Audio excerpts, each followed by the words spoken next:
Bueno, vamos a informar sobre la solicitud que se va a presentar de conformidad con la ley el día de hoy al Senado de la República. Vamos a firmar este escrito.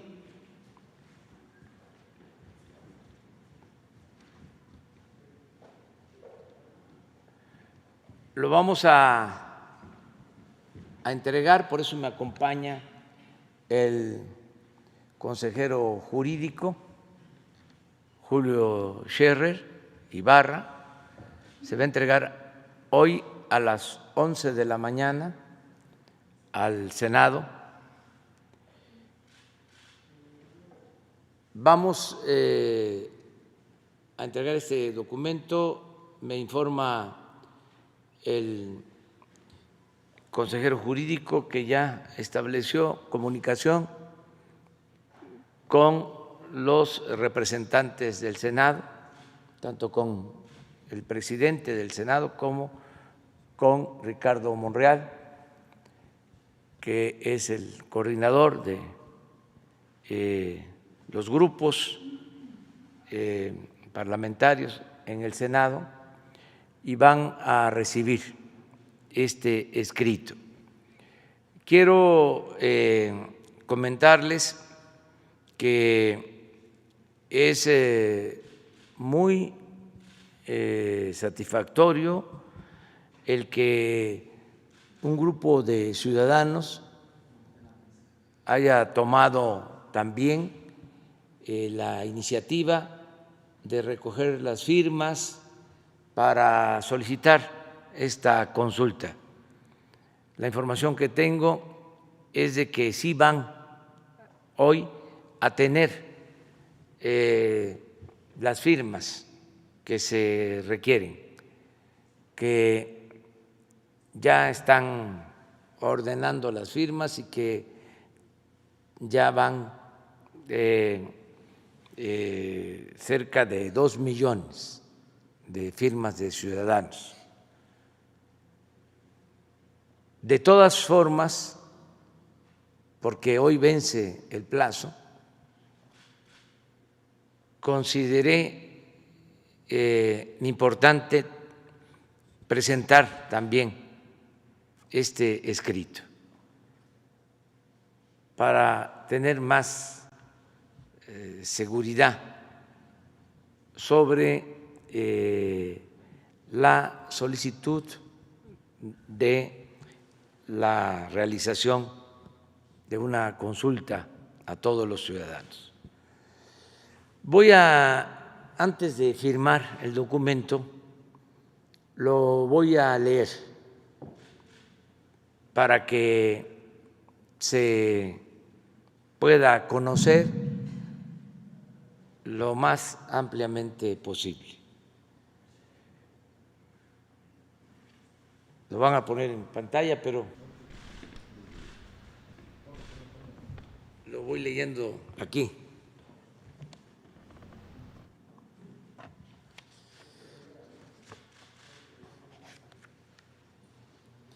A las y los senadores del Honorable Congreso de la Unión presentes,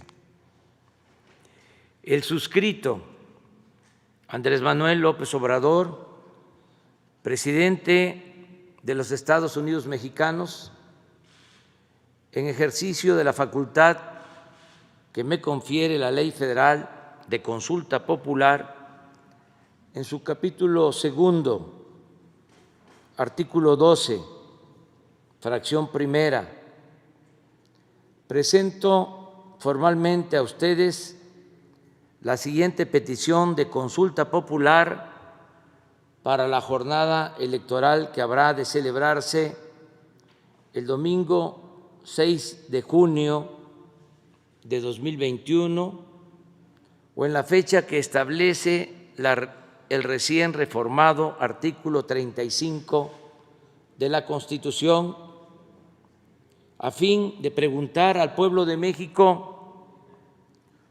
sobre el asunto de trascendencia nacional que se describe y fundamenta en la siguiente exposición de motivos. Primero,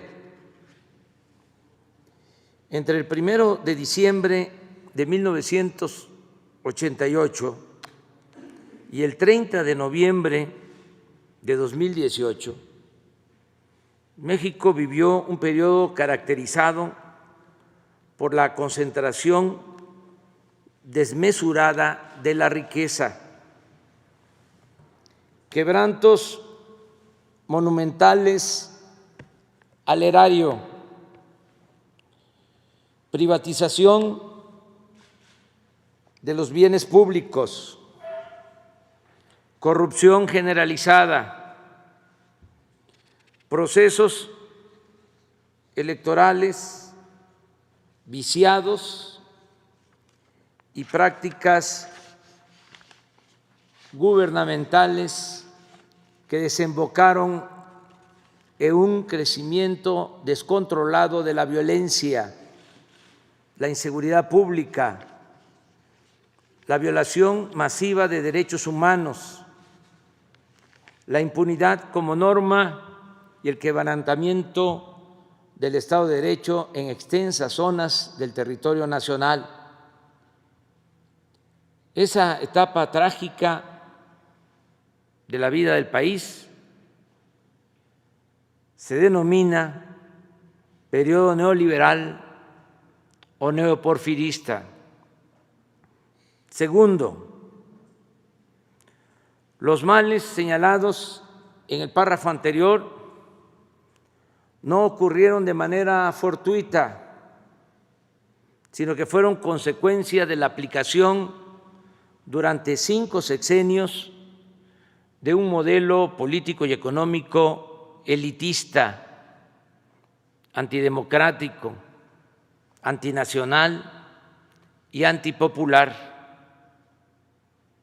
Las más altas esferas del poder público y específicamente quienes ejercieron la titularidad del Poder Ejecutivo dieron fe en innumerables ocasiones, tanto de palabra como en los hechos,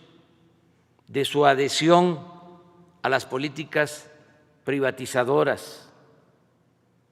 su determinación de privilegiar a los grandes poderes económicos y de su empecinamiento en estrategias de seguridad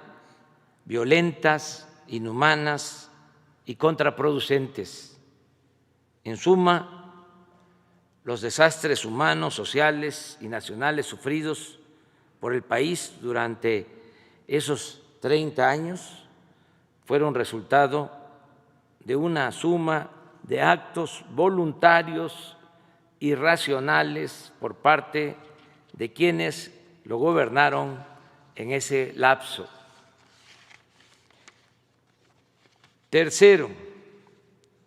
el neoliberalismo gobernante se tradujo en la pérdida de centenares de miles de vidas,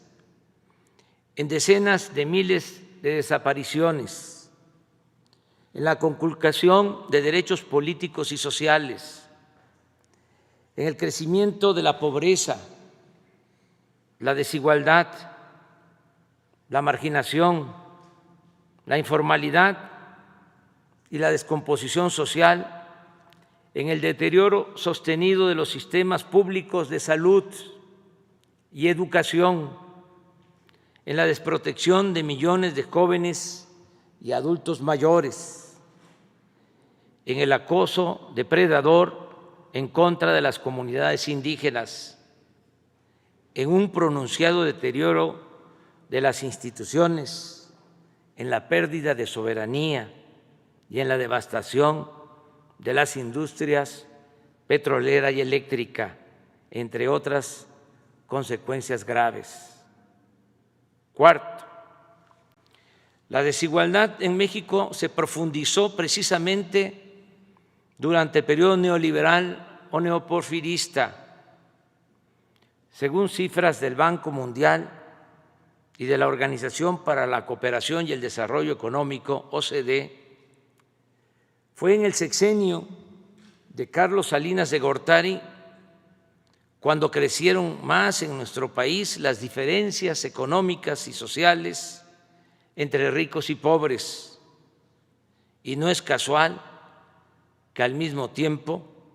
se entregó a particulares nacionales o extranjeros una cantidad sin precedentes de bienes públicos. Un dato: en julio de 1988, cuando Salinas fue impuesto mediante un fraude electoral, en la lista de la revista Forbes, en la cual figuran las personas más ricas del mundo, solo aparecía una familia mexicana, la de los Garza Sada, con 2,000 millones de dólares. Pero al finalizar aquel sexenio, ya estaban incorporados a ese listado otros 24 mexicanos que poseían en conjunto más de 44,000 millones de dólares. Casi todos ellos habían sido beneficiados con empresas, minas y bancos que antes eran propiedad de los mexicanos. Luego de estar colocado en 1988 en el lugar 26 entre los países del mundo con más multimillonarios, en 1994 México escaló al cuarto sitio, solo por debajo de Estados Unidos, Japón y Alemania. Quinto, el presidente Ernesto Zedillo continuó las políticas privatizadoras de su antecesor y las llevó hasta sus últimas consecuencias. Privatizó bienes nacionales como los ferrocarriles, pero además adjudicó al conjunto de los mexicanos deudas privadas por un monto de 552,000 millones de pesos en el marco del llamado rescate bancario de 1998. A la fecha, aunque el país ha pagado a los bancos 700,000 millones de pesos por bonos del FOAPROA, esa deuda pública asciende a cerca de 2 billones y no terminará de saldarse sino hasta el año 2070. Sexto, Vicente Fox Quesada llegó a Los Pinos como resultado del anhelo social de alcanzar la democracia y la alternancia. Sin embargo, cuando se acercaba el final de su gestión, intervino indebida e ilegalmente en el proceso electoral a fin de impedir el triunfo de la oposición. Tal intromisión no solo fue reconocida en el fallo con el que el Tribunal Electoral del Poder Judicial de la Federación legalizó el turbio proceso electoral de 2006, sino que el propio Fox, quien al año siguiente, en una entrevista con Telemundo, admitió, cito, que era importante detener a López Obrador, y en 2010 se jactó, cito, de haber cargado los dados del proceso electoral. De esa forma traicionó el mandato democrático al que se debía y los principios mismos de la democracia. Séptimo, desde el inicio de su sexenio, Felipe Calderón Hinojosa embarcó al país en una estrategia militar supuestamente orientada a combatir el narcotráfico, que exacerbó la violencia